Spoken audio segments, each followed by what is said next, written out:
After some running around the TVA, the duo of Lokis find themselves on a doomed planet with no way to escape. The Lokis must begin to trust each other as they devise a plan to get back to safety while learning about the subtle differences in their powers. I am your host, Mark Rubalcaba, and I am joined by Abel Pineda. And together we are hosting the Clubhouse Movies podcast. And I have to remember what it's called, by the way. I'm like, what the hell is it called? We're so new to each other. We need... And by each other, I mean the podcast name and us. Yeah. And Mr. Jose is still on house arrest. Yep. For stealing all those hamburgers from In-N-Out before. Yeah. He is the... I don't know if I want to say the name. He is a ham of the burgled kind. Yeah, he was the first ever to get arrested for dine and dashing at In-N-Out. Dashing In-N-Out. Somehow he put in a false order and then in the drive-thru. It was pretty impressive. Yeah, he hit report on his credit card statement. I didn't buy 105 hamburgers from the In-N-Out drive. I'm pretty sure you could get 105 by 105 at In-N-Out. He figured if he ate them before he got home, he didn't have to pay for them. He'll pay for them later. Oh yes, and so has the state of California having to fix the plumbing. God. Well, anyway, back to the show. This one was right off the rails from the get-go. Yeah, but I like it. We're like an old person on some rails, just going off a curb. Yeah, and then do you ever lost a tennis ball? Do you ever see that old Simpsons where like Mole Man was like on the side of the bus, and then Bart, like there was actual gremlin on the side of the bus and the old Mole Man, and Bart goes to Otto, he's like, "Hey Otto, there's a gremlin on the side of the bus." Dude, that is such a throwback, man. Yeah, I know, but he's like.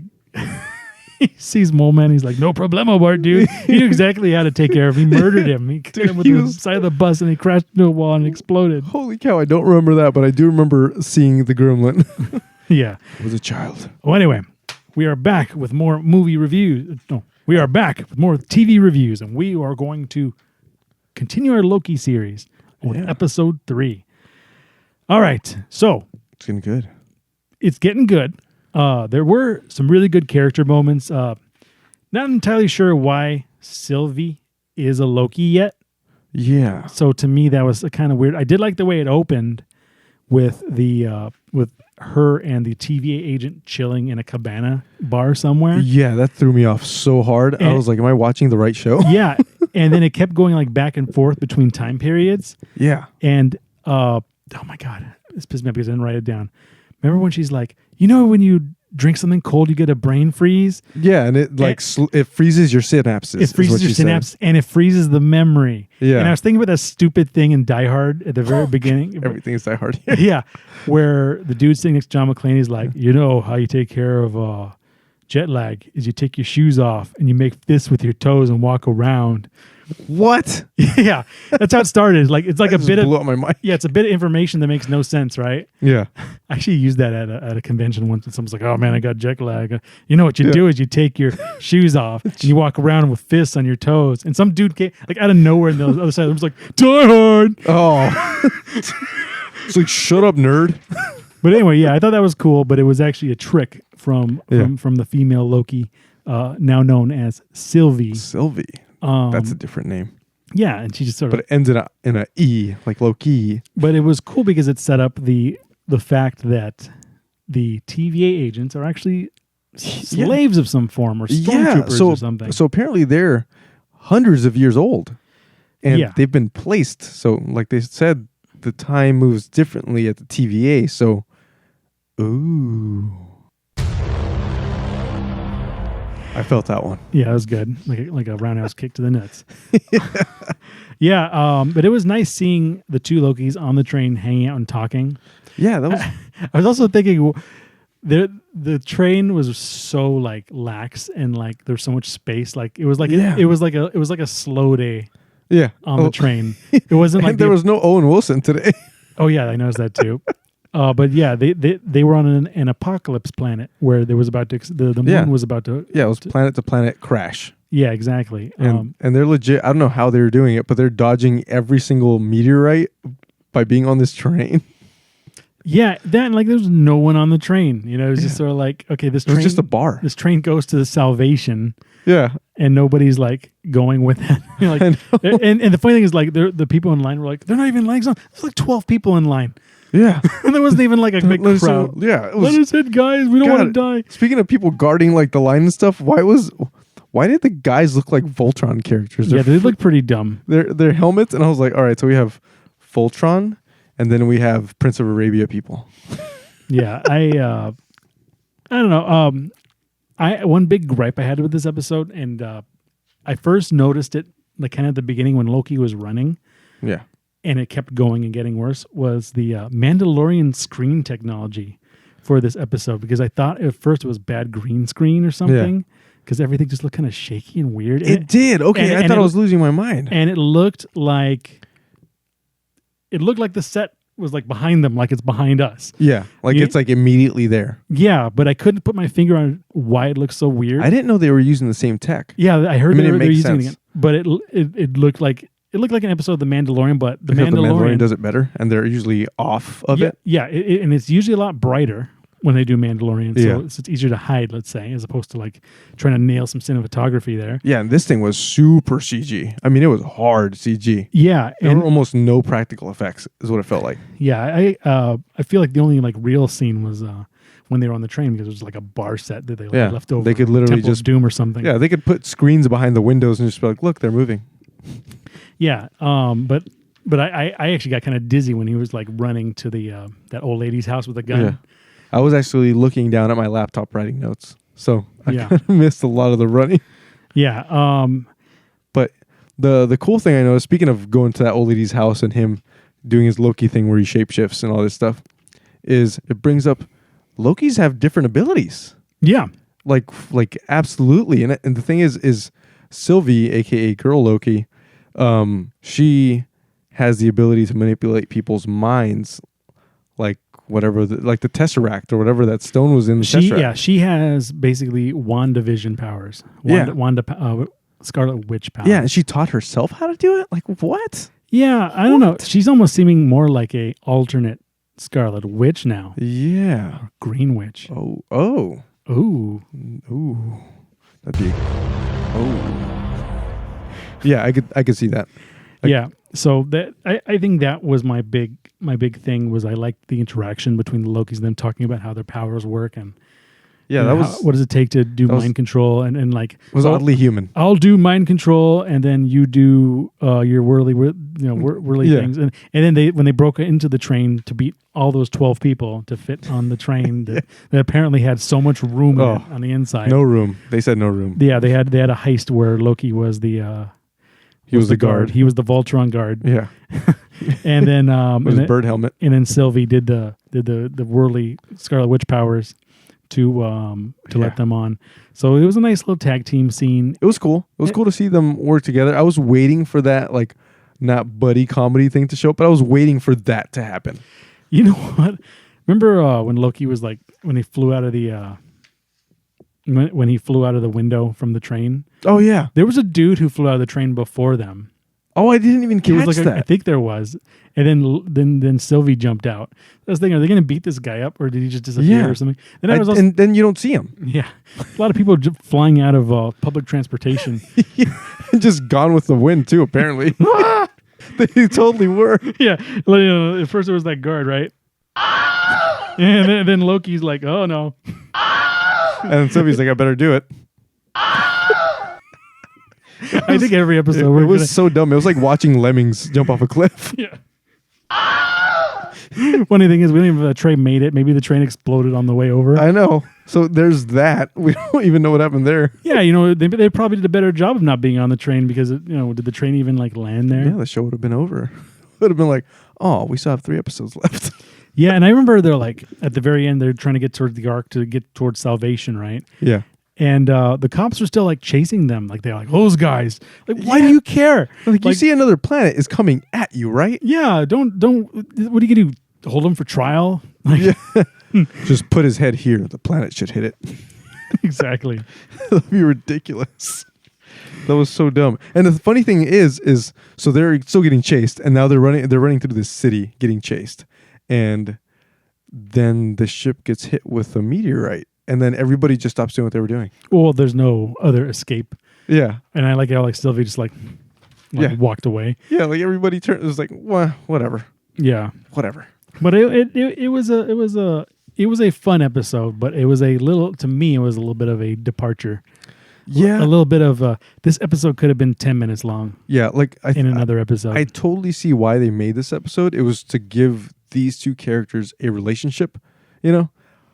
But they could have just like dropped it into another episode and had Owen Wilson show up in France or something. Well, you could have cut like that scene where they landed into that scene where they walked to the city, and it would be fine. Oh, that would have been great. It would have been fine. They didn't have to sit on they didn't have to get blasted by that lady's Nerf gun twice, or sit on a like dirt mound. That's exactly what Loki sounded like, dude. Yeah. But and one thing, speaking of Loki's, that was a bad idea, by the way. Looking like the old man. Yeah, like the old man is probably dead. Well, and you see the old man, you're like, he definitely did bad stuff to his wife. He looked. She had his picture up, so I don't know. Yeah, he looked like a guy that needs to get shot. But no, I was gonna say, but speaking of Loki's, it's like, why do they all have, so far as we know, accents like English, Scottish, or Irish? That and I was like, what the hell? I watched it with subtitles on. Okay. And when Loki was singing that like folk song, it said in Asgardian. I caught the Asgardian thing, but that's cool that that it said. I was thinking, why wasn't he subtitles. singing like Welsh or something? He should have been like singing like Norwegian, just to kind of like. It's like, come on, Loki. Full circle it. That would have been like your Norse gods. Yeah, because we've never heard Chris Helmsworth like say anything weird. Yeah, like he just wants beer and fighting stuff. Actually, I did like that. Another from Loki. Oh yeah, that was. I wonder if that was like a nod to freaking. It was. It had to have been, but that was a nice full circle. That's just something that Guardians do when they drink. They just get hammered and sing song, and dude, he was hammered. Another. Like, hey, I do like that they actually let them use magic powers this time. Their budget fit for it. Yeah, I was like, oh, a green thing. He remembered that he has powers. Yeah, what the hell's up with that? Why does he walk around acting like he doesn't have them? Yeah, and he keeps saying, "I'm a god." Like, well, do something godlike. Don't be a prisoner. Why did you prisoner uniform? Yeah, why are you thrown out of a train? Could you not just literally fly away? Not going to happen. Yeah, yeah. It's like, come on, Loki, come on. Could he? I wonder if he can call Heimdall from like this alternate universe. I have no idea. And Bifrost away like he would normally. I guess he should be able to because he destroy the timeline. Yeah, I mean, well, I think you know what? That's probably how he's gonna get out. Ooh, did we just discover it? Is your mind blown? That was actually pretty good. Yeah, I think so too. I just thought of it. I'm trying to look at my freaking my notes. I just caught wind of my print it last up, dude. one. This is easy. I can see where I can zoom with my old man eyes. He took back his iPad and bought a real computer. I bought a real computer. Yeah, mainly for video editing. Shrek caught him in an alleyway. Wanted his iPhone back. Oh, stupid. Speaking of Shrek and old timey things, hey, why the heck, even when they're in space, do they have old timey voices? Like a Western, the old lady was like, "Don't you come out on these parts." Those are all the people who worked on Mandalorian. Dude, I know. They were all Jawas. I was like, chill out there, space cowboy. That was seriously like a bad episode of Mandalorian. It was. And I don't know. By the way, I love the Mandalorian so much. Yeah, I like most of it. Maybe we'll cover that when it comes back on. We'll do a Mandalorian recap somehow. That's it. We got to do season recaps. Yes, we do. We will. But yeah, that was I heard that, and I don't know why, but not that this show is like based on any real pretense or whatever, but it took me out of the damn show, dude. I was like, what? Yeah. I was like, it's all westerny. Yeah, I was like, all right, they're backlot western. Mandalorian I was like, where's Superdome Eastwood doing his thing? He's like, you got a fistful of dollars over there. And there goes Blondie. Oh man, that was ridiculous. And what's up with Loki's and Shanks too? They both got like sharp things. Yeah, and I liked that she used her tiara as a weapon, like Wonder Woman. Yeah, yeah. I didn't. I caught the thing. I didn't make that little togetherness. Yeah. That was good though. With her one shank on it, her little hook. Yeah, because one of them's broke. The horns. The horns are broken. There we go. One of the horns is broken. Words. I know, they're hard. But it was good. I mean, I did like it. It was definitely a departure from the norm. But we got to see Loki get drunk and thrown out of a train. more like Tom Hiddleston. And then you see his partner going, not that bad. I'll do it too. You know, when the Star Wars movies, they replaced the Wilhelm scream with apparently a George Lucas equivalent. Yeah, that was terrible, man. I know, but I can't. Plus, he's coming back to Star. We'll talk about that eventually, but it should be getting better. Yeah. So let's. You want to do some letter grades for these ones? Yeah. So for this episode, I will give it a C+. C+. Yeah. Okay. I'm just kidding. I want to stop there just to see what you would do. I'll give it a C+ just because, well, one, there was no Owen Wilson in this thing, and that's just part of our shtick. And two, they were just like, what the fuck was happening? Like, yeah, it was very uneven.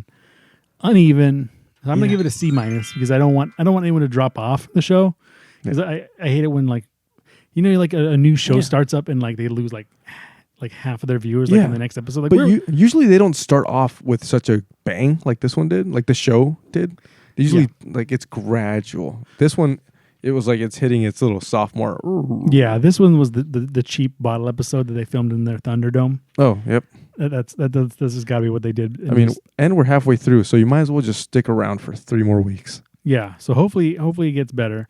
But anyway, I think we're going to stick a fork in this one. I am your host, Mark Rukawa, with Clubhouse Movies Podcast. And I am Abel Pineda. Yep, half of the gruesome twosome, and hopefully the better looking one. Yeah, maybe. Jury's still out. Yeah. But yeah, they're trying to get Jose out of jail, so out of house arrest for stealing all those hamburgers. He burgled. He burgled the hamburger. He says it was worth it, but I don't think so. No, not at all. Anyway, till next time, we will catch you next time.